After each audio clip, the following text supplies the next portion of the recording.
Di sebuah toko roti kecil bernama Gea S. Delix di Bandung, aroma manis kue dan coklat selalu menyambut siapapun yang masuk. Gea, 28, sang pemilik sekaligus kepala koki, adalah seorang wanita dengan hati selembut kue yang ia buat. Senyumnya tak pernah luntur, terutama saat melihat suaminya, Rama, 30, datang menjemputnya. Rama adalah seorang pria tampan dan karismatik. Ia bekerja sebagai manajer pemasaran di sebuah perusahaan besar. Hubungan mereka, yang sudah berjalan selama 5 tahun, selalu dipenuhi dengan cinta dan kebahagiaan. Rama selalu mendukung Gea. Ia adalah pelanggan pertama dan penggemar terbesar dari setiap kue yang Gea ciptakan. Mereka juga memiliki seorang putri kecil yang menggemaskan, bernama Anjani, 3. Hari ini, ada kue baru lagi, tanya Rama suatu sore, sambil memeluk Gea dari belakang. Gea tersenyum. Ya. Ini kue edisi spesial, untuk peringatan 5 tahun pernikahan kita. Aku menamakannya, kue 5 tahun. Rama mencium kening Gea. Pasti rasanya luar biasa, bisiknya. Tidak ada kue di dunia ini yang bisa mengalahkan kue buatanmu, Gea. Gea merasa sangat beruntung. Ia merasa memiliki segalanya. Suami yang mencintainya, anak yang menggemaskan, dan bisnis yang sukses. Ia tidak tahu bahwa di balik semua kebahagiaan itu, ada sebuah janji yang mulai memudar. Ada sebuah kebohongan yang mulai tumbuh. Di sebuah sudut kota lain, toko roti pesaing, Arina S. Sweet Treats, juga sedang ramai. Arina, 28, sahabat Gea sejak SMA, adalah pemiliknya. Ia adalah seorang wanita yang ambisius, dan selalu ingin menjadi yang terbaik. Ia selalu cemburu dengan kesuksesan Gea, terutama dalam hal bisnis dan pernikahan. Malam itu, saat Gea sedang membereskan toko, ponselnya berbunyi. Itu adalah pesan singkat dari Rama. Sayang, aku lembur.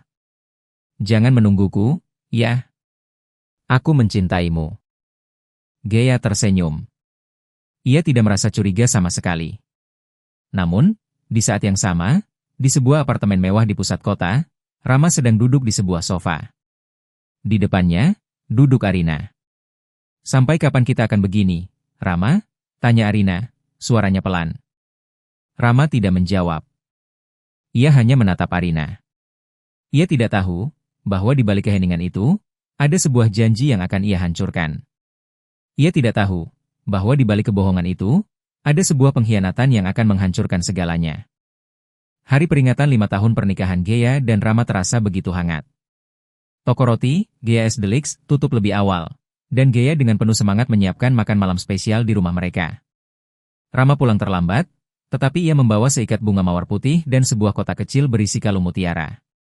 Maaf, sayang. Aku benar-benar lembur, kata Rama, sambil mencium kening Gea. Semua ini, untukmu. Selamat hari jadi yang kelima, cintaku. Gea tersenyum bahagia. Terima kasih, sayang.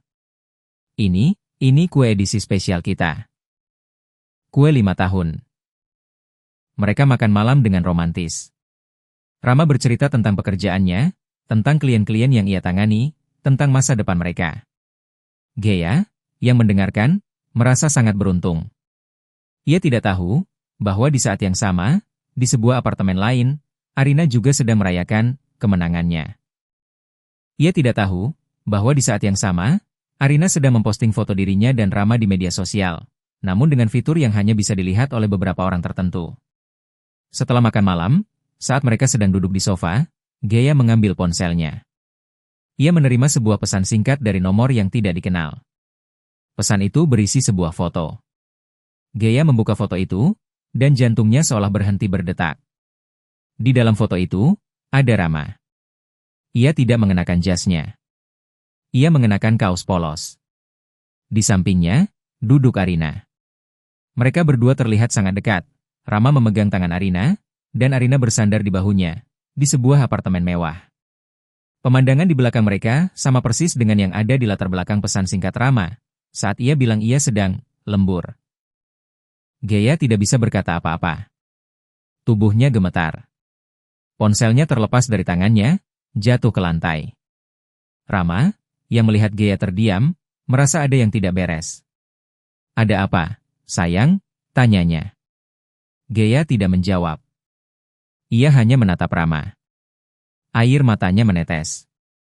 Air mata yang tadinya air mata kebahagiaan, kini berubah menjadi air mata pengkhianatan. Rama, yang melihat air mata itu, tahu, ia telah ketahuan.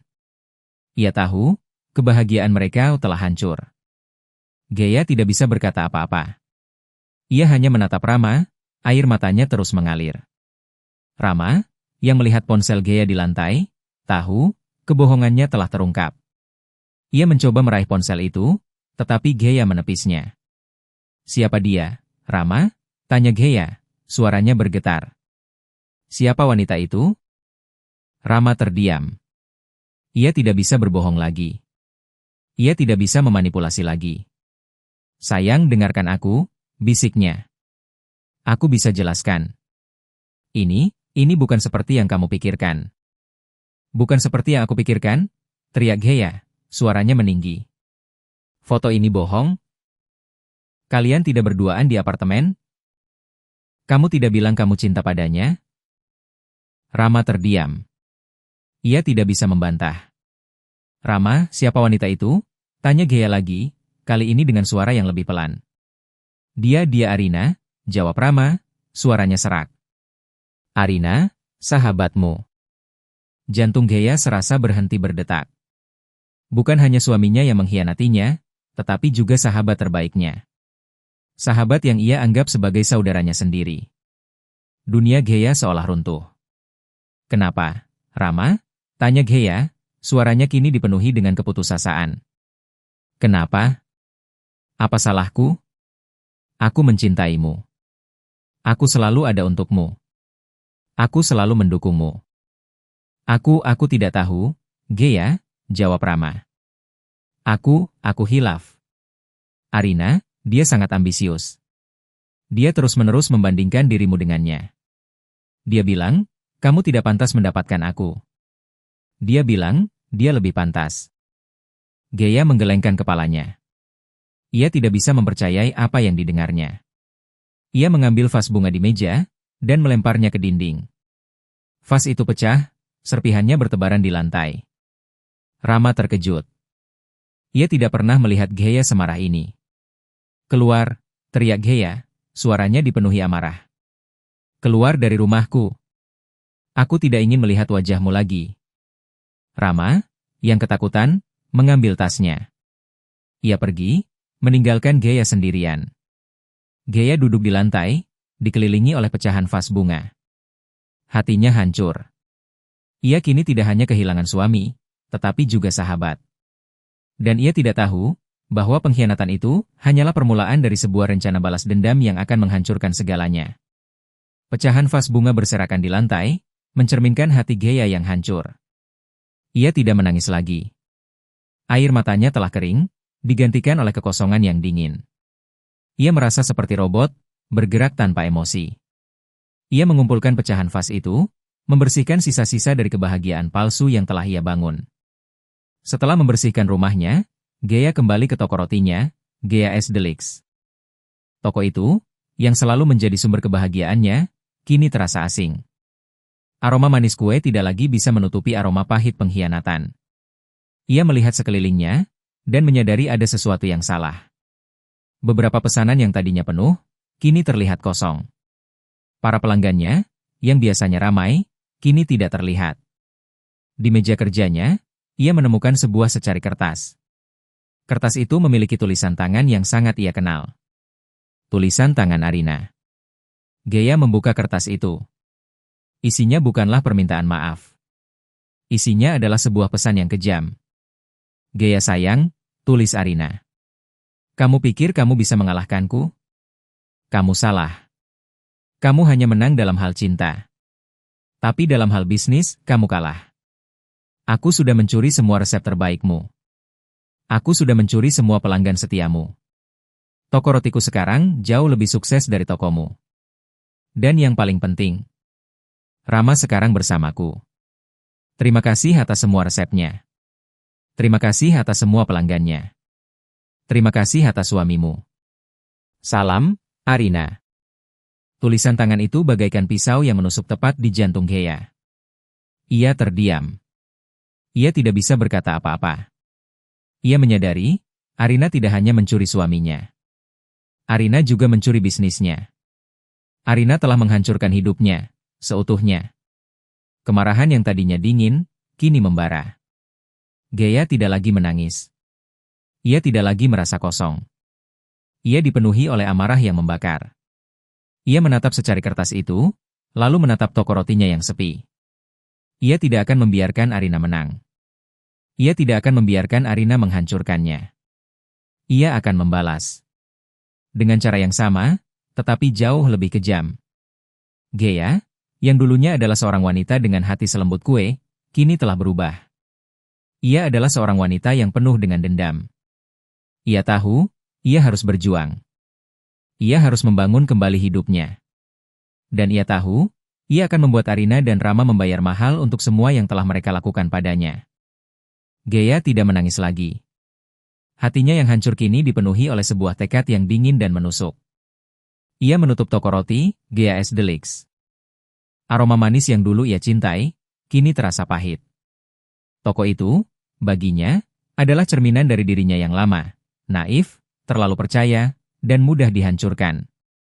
Ia menjual semua peralatan, menggunakan uangnya sebagai modal untuk memulai semuanya dari awal. Ia tidak lagi ingin bersaing. Ia ingin menang, dengan cara yang tak terduga. Gea menyadari, untuk mengalahkan Arina, ia tidak bisa menggunakan cara-cara yang sama. Arina licik, ambisius, dan tidak punya integritas. Gea harus menjadi lebih dari itu. Ia harus menjadi seorang jenius. Ia harus menemukan sebuah cara untuk mengalahkan Arina, bukan hanya di atas kue, tetapi juga di atas panggung. Di sebuah desa kecil di luar Bandung, Gea menemukan sebuah toko roti tua yang sudah tutup. Pemiliknya adalah seorang wanita tua bernama Ibu Ratna, yang dikenal sebagai salah satu koki kue terbaik di Jawa Barat. Ibu Ratna juga dulunya adalah pesaing Arina. Ia berhenti karena ia tidak ingin bersaing dengan cara yang tidak sehat.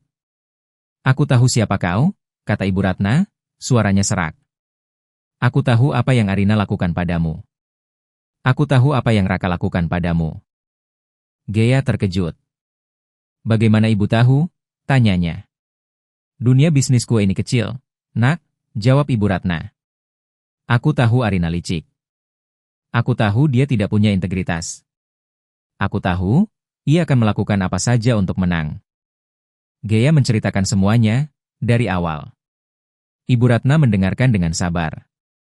Setelah Gea selesai berbicara, Ibu Ratna tersenyum. "Kau datang ke tempat yang tepat, nak," katanya. "Aku akan mengajarimu. Aku akan mengajarimu resep kuno yang diwariskan dari nenek moyangku. Resep yang tidak bisa dicuri. Resep yang hanya bisa dibuat dengan hati." Gea merasa menemukan harapan. Ia tidak hanya mendapatkan seorang guru, tetapi juga seorang sekutu. Ia tidak lagi sendirian. "Tapi kau harus berjanji padaku," kata Ibu Ratna. "Kau harus menggunakan resep ini bukan untuk menghancurkan, melainkan untuk membangun. Kau harus menggunakan resep ini untuk mengembalikan kepercayaan."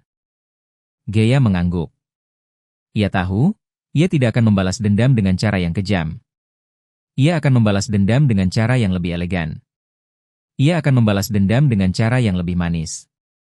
Dan ia tahu, di balik semua kebaikan itu, ada sebuah api yang membara. Dapur tua Ibu Ratna tidak secanggih dan semodern dapur di toko roti Gea. Tidak ada mesin pengaduk otomatis, tidak ada oven digital. Semuanya serba manual, menggunakan tungku arang, alat-alat tradisional, dan resep yang hanya ditulis tangan di sebuah buku usang.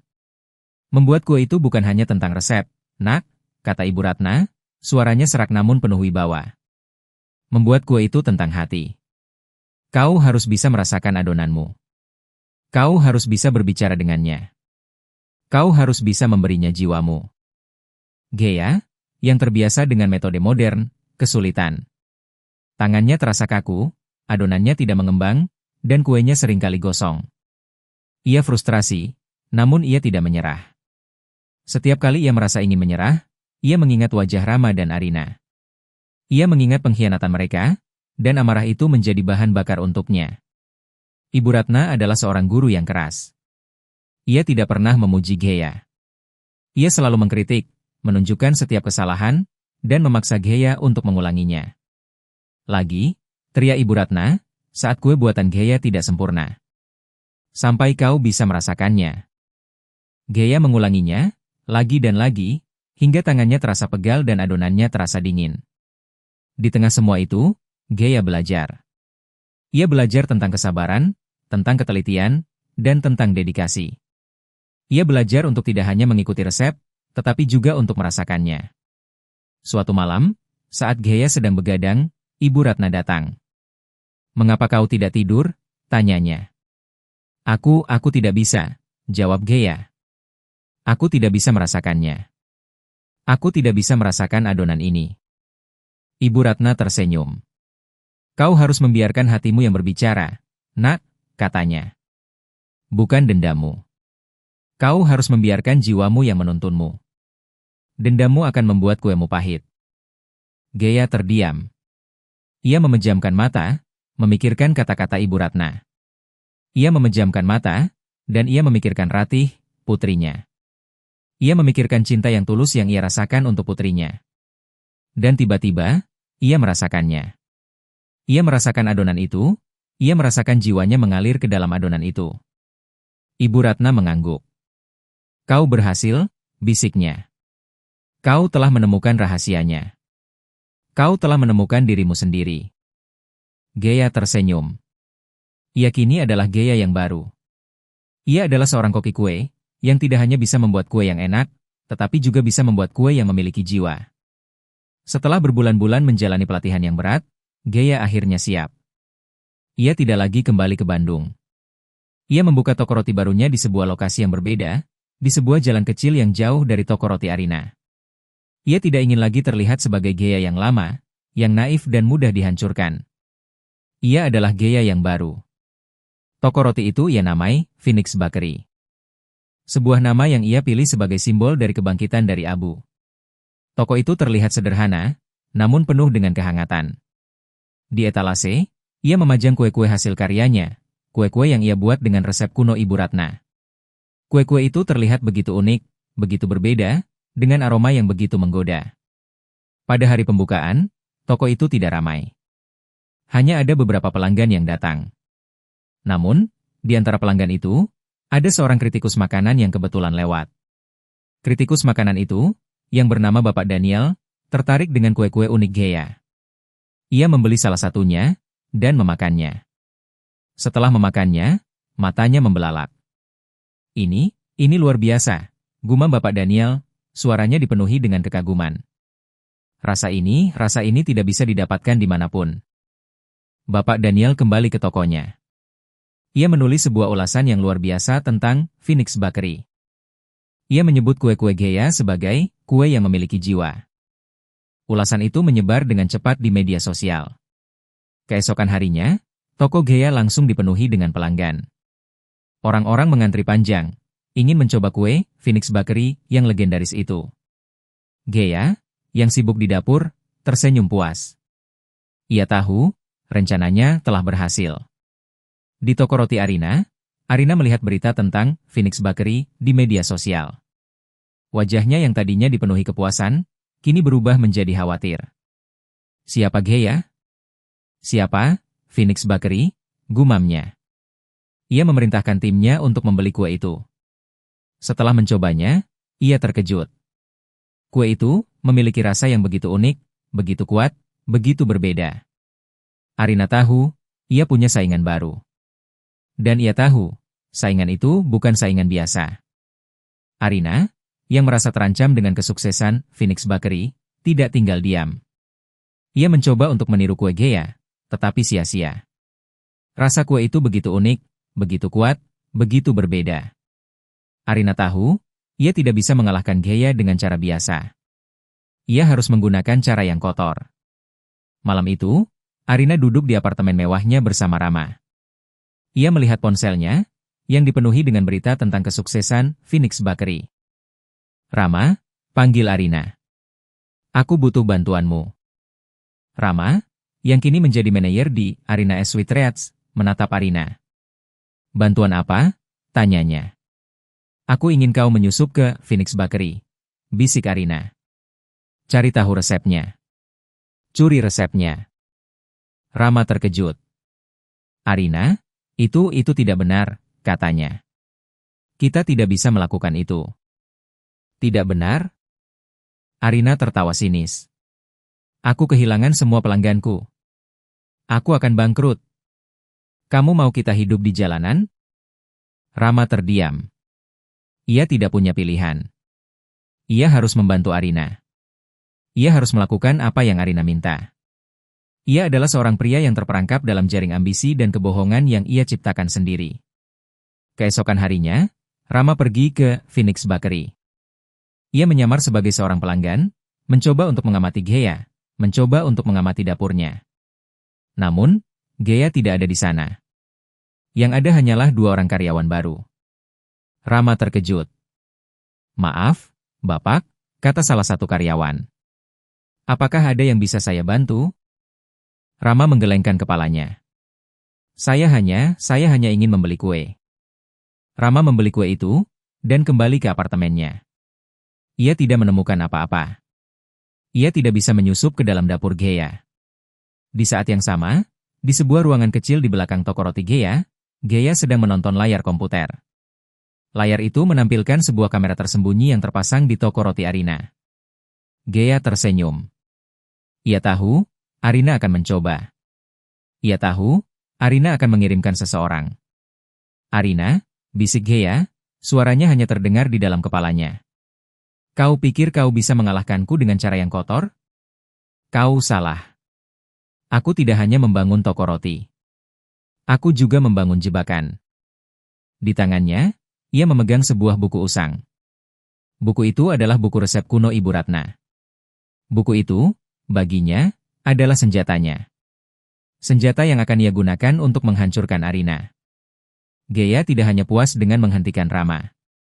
Ia tahu, untuk benar-benar menghancurkan Arina, ia harus menghancurkan reputasinya. Ia harus menunjukkan kepada semua orang, bahwa Arina adalah seorang penipu. Malam itu, di ruangannya, Gea menatap layar komputernya. Layar itu menampilkan video rekaman Rama yang menyusup ke tokonya. Ia juga memiliki rekaman Rama yang berbicara dengan Arina di apartemen, di mana Arina meminta Rama untuk mencuri resepnya. Raka tidak tahu, bahwa di balik kebaikan Gea, ada sebuah jaring yang jauh lebih besar. Gea tidak ingin merilis video itu secara acak. Ia tahu, untuk memberikan pukulan terberat, ia harus memilih waktu yang tepat.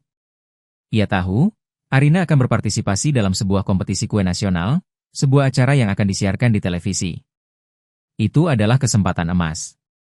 Aku akan menghancurkanmu, Arina, bisik Gea, suaranya dingin. Aku akan menghancurkanmu di depan seluruh Indonesia. Gea mulai menyusun rencana. Ia tidak hanya akan merilis video itu. Ia juga akan menggunakan resep kuno Ibu Ratna untuk membuat kue yang paling spektakuler yang pernah ada.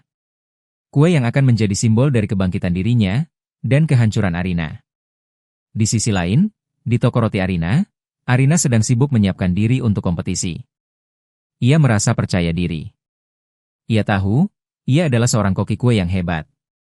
Ia tahu, tidak ada yang bisa mengalahkannya. Ia tidak tahu, bahwa musuh terbesarnya adalah seorang wanita yang ia remehkan, yang kini berada di balik layar. Malam itu, saat Arina sedang bekerja, ia melihat sebuah pesan singkat di ponselnya. Pesan itu dari nomor yang tidak dikenal. Pesan itu berisi sebuah tautan. Arina penasaran, dan membukanya. Tautan itu membawa Arina ke sebuah video. Video itu adalah video dirinya yang sedang meminta Rama untuk mencuri resep Gea. Arina terkejut. Tubuhnya gemetar. Ia tidak bisa mempercayai apa yang dilihatnya. Ia tahu, ia telah masuk ke dalam jebakan. Ia tahu, Raka tidak bodoh. Di saat yang sama, Gea tersenyum. Ia tahu, Arina telah melihatnya. Ia tahu, Arina kini takut. Ia tahu, permainannya baru saja dimulai. Panggung kompetisi kue nasional di Bandung itu terasa begitu megah. Sorot lampu yang terang, kamera televisi yang berjejer, dan ratusan penonton yang memadati ruangan, menciptakan suasana yang meriah. Di sanalah Gea berdiri, mengenakan seragam koki yang bersih, wajahnya tenang, namun matanya memancarkan ketegasan. Di sampingnya, Ibu Ratna duduk di kursi penonton, memberikan dukungan moral. Di seberang panggung, Arina berdiri. Wajahnya terlihat pucat, matanya terus-menerus mencari-cari Gea. Ia tahu Gea ada di sana. Ia tahu Gea akan melakukan sesuatu. Ia tidak tahu apa, tapi ia takut. Ia takut, Gea akan menghancurkannya di depan semua orang. Rama, yang kini menjadi manajer di Arina Sweetrats, berdiri di belakang Arina, mencoba menenangkannya. Namun, ia juga merasa khawatir. Selamat datang para koki, seru pembawa acara. Selamat datang di babak final kompetisi kue nasional. Hari ini, kita akan menentukan siapa koki terbaik di Indonesia. Gea tidak peduli dengan penonton, ia tidak peduli dengan kamera. Ia hanya peduli dengan kuenya. Kue yang ia buat bukan hanya sekadar kue. Kue itu adalah cerminan dari hatinya. Kue itu adalah simbol dari pengkhianatan yang ia rasakan. Kue itu adalah panggung untuk balas dendamnya. Gea memulai. Ia mengambil adonan, dan mulai mengolahnya. Tangannya bergerak dengan cepat, namun penuh ketelitian. Ia tidak hanya membuat kue, ia menceritakan sebuah kisah. Kisah tentang cinta, tentang pengkhianatan, dan tentang kebangkitan. Di tengah kompetisi, Arina mencoba mengganggu Gea. Ia mencoba menjatuhkan adonan Gea, ia mencoba membuat Gea panik. Namun, Gea tidak bergeming. Ia tetap fokus, tetap tenang, seolah-olah Arina tidak ada di sana. Kau tidak akan bisa mengalahkanku, Arina, bisik Gea, suaranya hanya terdengar di dalam kepalanya. Aku tidak hanya membuat kue. Aku membuat sebuah mahakarya. Sebuah mahakarya yang akan menghancurkanmu. Babak final dimulai. Arina membuat kue yang cantik, kue yang terlihat mewah dan mahal. Gea membuat kue yang sederhana, namun penuh dengan jiwa. Kue itu terlihat seperti sebuah mahkota, yang terbuat dari bunga-bunga kinara. Bunga yang sama yang Bima. Tidak, yang Rama berikan padanya saat mereka pertama kali pacaran. Kue itu adalah simbol dari cinta yang hilang, dan janji yang abadi. Babak penilaian dimulai. Para juri, yang terdiri dari koki-koki kue legendaris, mulai mencicipi kue Arina. Kue Arina, yang terlihat mewah dengan hiasan-hiasan yang rumit, memang enak. Namun, ada sesuatu yang kurang. Ada sesuatu yang hambar. Para juri mengangguk-angguk, tetapi tidak ada ekspresi kagum di wajah mereka. Kue ini cantik, kata salah satu juri. Namun, rasanya biasa saja. Tidak ada kejutan. Giliran Gea. Gea meletakkan kuenya di depan para juri. Kue itu, yang berbentuk mahkota bunga kinara, terlihat sederhana, namun penuh dengan makna. Aroma manisnya, yang begitu menggoda, memenuhi seluruh ruangan. Para juri mencicipi kue itu. Seketika, mata mereka membelalak. Ekspresi mereka berubah. Ada rasa terkejut, ada rasa haru, ada rasa kagum. Ini luar biasa, gumam salah satu juri. Rasanya begitu kuat. Begitu hidup. Rasanya seperti kue yang dibuat dengan hati, kata juri yang lain. Gea tersenyum. Setiap kue punya cerita, bapak-bapak, katanya, suaranya tenang namun penuh keyakinan. Kue ini adalah cerita saya. Cerita tentang sebuah cinta yang tulus, yang dikhianati. Cerita tentang sebuah persahabatan, yang dihancurkan oleh ambisi. Arina, yang berdiri di seberang panggung, mendengarkan semuanya. Wajahnya yang tadinya tegang, kini berubah pucat pasi. Ia tahu, Gea sedang berbicara tentang dirinya. Ia tahu, Gea akan menghancurkannya. Dan kue ini, lanjut Gea, suaranya kini lebih keras. Adalah simbol dari kebangkitan saya. Kebangkitan dari abu. Kue ini adalah simbol dari Phoenix. Para juri mengangguk. Mereka mengerti. Mereka tahu, kue Gea bukan hanya sekadar kue. Kue itu adalah sebuah mahakarya. Sebuah mahakarya yang menceritakan sebuah kisah. Gea, kau yang terbaik, bisik Ibu Ratna, suaranya serak. Kau telah menemukan rahasianya. Di sudut panggung, Rama berdiri, menyaksikan semuanya. Ia melihat Gea, yang kini terlihat jauh lebih kuat, jauh lebih cantik, dan jauh lebih bahagia. Ia melihat Arina, yang kini terlihat seperti tikus yang terjebak di dalam labirin. Ia menyadari, ia telah membuat kesalahan. Ia menyadari, ia telah mengkhianati Permata. Dan ia tahu, ia akan kehilangan segalanya. Setelah pengumuman itu, panggung kompetisi dipenuhi dengan sorak-sorai. Para juri memberikan tepuk tangan meriah kepada Gea. Gea, yang kini telah menjadi pahlawan, hanya bisa tersenyum. Ia tidak merayakan. Ia tidak merasa menang. Ia hanya merasa lega. Di sisi lain, Arina dan Rama melarikan diri dari panggung. Mereka berlari ke apartemen mewah mereka, yang kini terasa seperti penjara. Arina, yang tadinya penuh dengan ambisi, kini hanya bisa menangis. Rama, yang tadinya adalah seorang pria tampan dan karismatik, kini hanyalah seorang pria yang telah kehilangan segalanya. Berita tentang skandal itu menyebar dengan cepat. Media massa memberitakan tentang pengkhianatan Arina dan Rama. Reputasi Arina S. Sweetreats, yang tadinya sukses, kini hancur. Para pelanggan memboikot toko rotinya. Para karyawan mengundurkan diri. Arina, yang dulu dihormati, kini menjadi paria. Malam itu, di apartemen mewah mereka, Arina duduk di sofa, menangis. Rama, yang duduk di sampingnya, mencoba menenangkannya. Namun, ia tidak bisa. Aku tidak tahu, Rama, isak Arina. Aku pikir aku akan bahagia. Aku pikir, jika aku bisa menghancurkan Gea, aku akan bahagia. Rama tidak menjawab. Ia hanya bisa menunduk. Tapi aku salah, lanjut Arina. Aku tidak bahagia. Aku hanya merasa kosong. Rama memeluk Arina. Aku yang salah, Arina, bisiknya. Aku yang egois. Aku yang serakah. Aku yang menghancurkan semuanya. Arina tidak menjawab. Ia hanya bisa menangis. Ia tahu, Rama benar. Di saat yang sama, di sebuah jalan kecil di Bandung, Gea kembali ke toko rotinya. Ia melihat toko rotinya, Phoenix Bakery, kini dipenuhi dengan pelanggan. Ia melihat kuenya, yang terjual habis dalam waktu singkat. Ia tersenyum. Ia tidak merasa menang. Ia tidak merasa puas. Ia hanya merasa lega. Ia tahu, ia telah berhasil. Ia tahu, ia telah mendapatkan keadilan. Namun, ia juga tahu, ia tidak ingin menjadi seperti Arina. Ia tidak ingin menjadi seorang koki kue yang penuh dengan dendam. Ia ingin menjadi seorang koki kue yang penuh dengan cinta. Gea pun mengambil keputusan. Ia akan menyumbangkan semua hadiah uang dari kompetisi. Ia akan menggunakan uang itu untuk membangun kembali toko rotinya yang lama, Gea S. Deluxe, di tempat yang sama. Namun, kali ini, toko itu tidak akan menjadi saingan dari Arina S. Sweetreats. Toko itu akan menjadi sebuah sekolah kue gratis untuk anak-anak yang tidak mampu. Gea tidak ingin membalas dendam. Ia ingin membangun. Dan ia tahu, itu adalah pembalasan yang paling manis.